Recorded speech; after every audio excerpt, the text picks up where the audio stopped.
Clip number 203۔ اس clip میں آپ قرآن پاک کی سورہ نساء کی آیت نمبر 100 سے لے کر 101 تک کی تلاوت، ترجمہ اور تفسیر قرآن صراط الجنان سنیں گے۔ بسم اللہ الرحمن الرحیم۔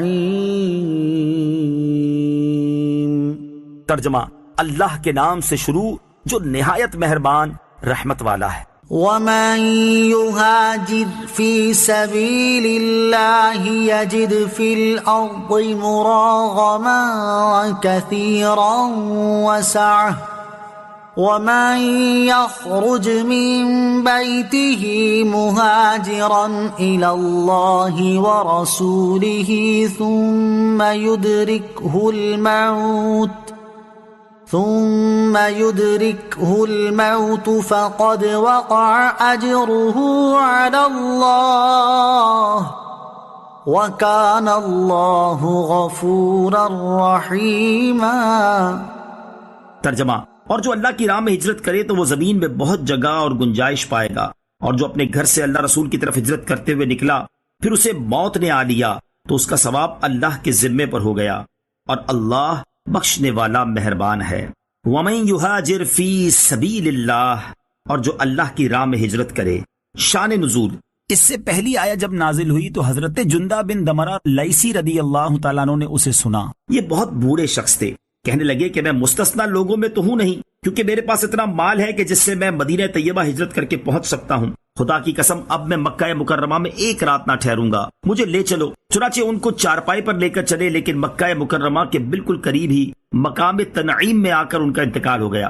آخری وقت انہوں نے اپنا دایاں ہاتھ بائیں ہاتھ پر رکھا اور کہا، یا رب عز و جل، یہ تیرا ہے اور یہ تیرے رسول کا ہے، میں اس چیز پر بیعت کرتا ہوں جس پہ تیرے رسول نے بیعت لی۔ سبحان اللہ۔ یہ خبر پا کر صحابہ اکرام رضی اللہ تعالی عنہم نے فرمایا، کاش وہ مدینہ پہنچتے تو ان کا اجر کتنا بڑا ہوتا، اور مشرک ہنسنے لگے اور کہنے لگے کہ جس مطلب کے لیے نکلے تھے وہ نہ ملا۔ اس پر یہ آیت کریمہ نازل ہوئی اور ان کی عظمت و شان کو بہترین انداز میں بیان فرمایا کہ جو راہ خدا میں ہجرت کرے پھر اسے منزل تک پہنچنے سے پہلے موت آ جائے تو اس کا اجر اللہ کریم کے وعدے اور اس کے فضل و کرم سے اس کے ذمہ کرم پر ہے، یوں نہیں کہ اس پر بطور معاوضہ واجب ہے، کیونکہ اس طور پر کوئی چیز اللہ عز و جل پر واجب نہیں۔ اللہ عز و جل کی شان اس سے بلند ہے۔ نیکی کا ارادہ کر کے نیکی کرنے سے عاجز ہو جانے والا اس نیکی کا ثواب پائے گا۔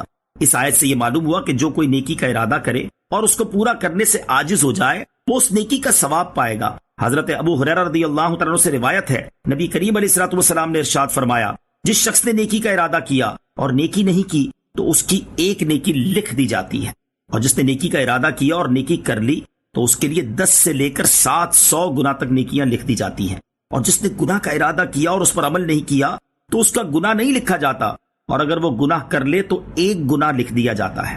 کن کاموں کے لیے وطن چھوڑنا ہجرت میں داخل ہے؟ صدر الافاضل مولانا نعیم الدین مراد آبادی علیہ رحمۃ اللہ الہادی کے فرمان کا خلاصہ ہے کہ طلب علم، جہاد، حج و زیارت مدینہ، نیکی کے کام، زہد و قناعت اور رزق حلال کی طلب کے لیے ترک وطن کرنا خدا اور رسول کی طرف ہجرت ہے۔ اس راہ میں مر جانے والا اجر پائے گا۔ حضرت عبداللہ ابن عباس رضی اللہ تعالیٰ عنہما سے مروی ہے، تاجدار رسالت صلی اللہ تعالیٰ علیہ وسلم نے ارشاد فرمایا، جسے علم حاصل کرتے ہوئے موت آ گئی وہ اللہ تعالیٰ سے اس حال میں ملاقات کرے گا کہ اس کے اور انبیاء کرام علیہ السلام کے درمیان صرف درجہ نبوت کا فرق ہوگا۔ حضرت ابو ہریرہ رضی اللہ تعالیٰ عنہ سے روایت ہے، سرکار دو عالم صلی اللہ تعالیٰ علیہ وسلم نے ارشاد فرمایا، جو حج کے لیے نکلا اور مر گیا قیامت تک اس کے لیے حج کرنے والے کا ثواب لکھا جائے گا، اور جو عمرہ کے لیے نکلا اور مر گیا اس کے لیے قیامت تک عمرہ کرنے والے کا ثواب لکھا جائے گا۔ وَإِذَا ضَرَبْتُمْ فِي الْأَرْضِ فَلَيْسَ عَلَيْكُمْ جُنَاحٌ أَن تَقْصُرُوا مِنَ الصَّلَاةِ إِنْ خِفْتُمْ أَن يَفْتِنَكُمُ الَّذِينَ كَفَرُوا إِنَّ الْكَافِرِينَ كَانُوا لَكُمْ عَدُوًّا مُبِينًا۔ ترجمہ، اور جب تم زمین میں سفر کرو تو تم پر گناہ نہیں کہ بعض نمازیں کثر سے پڑھو، اگر تمہیں یہ اندیشہ ہو کہ کافر تمہیں ایذا دیں گے، بے شک کفار تمہارے کھلے دشمن ہیں۔ وَإِذَا ضَرَبْتُمْ فِي الْأَرْضِ، اور جب تم زمین میں سفر کرو۔ اس آیت میں نماز کو قصر کرنے کا مسئلہ بیان کیا گیا ہے، یعنی سفر کی حالت میں ظہر، عصر اور عشاء میں 4 فرضوں کی بجائے 2 پڑھیں گے، نماز قصر کے بارے میں 4 مسائل. یہاں آیت کی مناسبت سے نماز قصر سے متعلق 4 شرعی مسائل سماعت کیجیے. نمبر 1، اس سے یہ معلوم ہوتا ہے کہ سفر میں 4 رکعت والی نماز کو پورا پڑھنا جائز نہیں ہے. نمبر 2، کافروں کا خوف قصر کے لیے شرط نہیں. چنانچہ حضرت یعلا بن امیہ رضی اللہ تعالیٰ عنہ نے حضرت عمر رضی اللہ تعالیٰ عنہ سے کہا کہ ہم تو امن میں ہیں، پھر ہم کیوں قصر کرتے ہیں؟ آپ رضی اللہ تعالیٰ عنہ نے فرمایا اس کا مجھے بھی تعجب ہوا تھا، تو میں نے نبی کریم علیہ الصلوۃ والسلام سے دریافت کیا. اس پر نبی پاک علیہ الصلوۃ والسلام نے ارشاد فرمایا کہ تمہارے لیے یہ اللہ عز و جل کی طرف سے صدقہ ہے، تم اس کا صدقہ قبول کرو. آیت کے نازل ہونے کے وقت چونکہ سفر اندیشے سے خالی نہ ہوتے تھے، اس لیے آیت میں اس کا ذکر ہوا ہے، ورنہ خوف اور اندیشے کا ہونا کوئی شرط نہیں ہے. نیز صحابہ کرام رضی اللہ تعالی عنہم کا بھی یہ عمل تھا، امن کے سفروں میں بھی قصر فرماتے، جیسا کہ اوپر کی حدیث سے ثابت ہوتا ہے، اور اس کے علاوہ اور احادیث سے بھی یہ ثابت ہے. نمبر 3، جس سفر میں قصر کیا جاتا ہے اس کی کم سے کم مدت 3 رات دن کی مسافت ہے، جو اونٹ یا پیدل کی متوسط رفتار سے طے کی جاتی ہو، اور اس کی مقداریں خشکی اور دریا اور پہاڑوں میں مختلف ہو جاتی ہیں. ہمارے زمینی میدانی سفر کے اعتبار سے فی زمانہ اس کی مسافت 92 کلومیٹر بنتی ہے.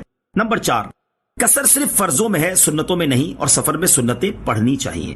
حضرت عبداللہ ابن عباس رضی اللہ تعالیٰ عنہما فرماتے ہیں رسول اللہ صلی اللہ تعالیٰ علیہ وسلم نے حضر کی نماز اور سفر کی نماز کو فرض فرمایا تو ہم حضر میں فرض نماز سے پہلے بھی نماز پڑھا کرتے تھے اور بعد میں بھی، اور سفر میں فرض نماز سے پہلے بھی نماز پڑھا کرتے تھے اور بعد میں بھی. نماز قصر کے بارے میں مزید مسائل جاننے کے لیے بہار شریعت حصہ 4 سے نماز مسافر کا بیان مطالعہ فرمائیں. صلو علی الحبیب صلی اللہ تعالی علی محمد صلی اللہ تعالی وسلم. مجھے اپنی اور ساری دنیا کی لوگوں کی اصلاح کی کوشش کرنی ہے انشاءاللہ عز و جل.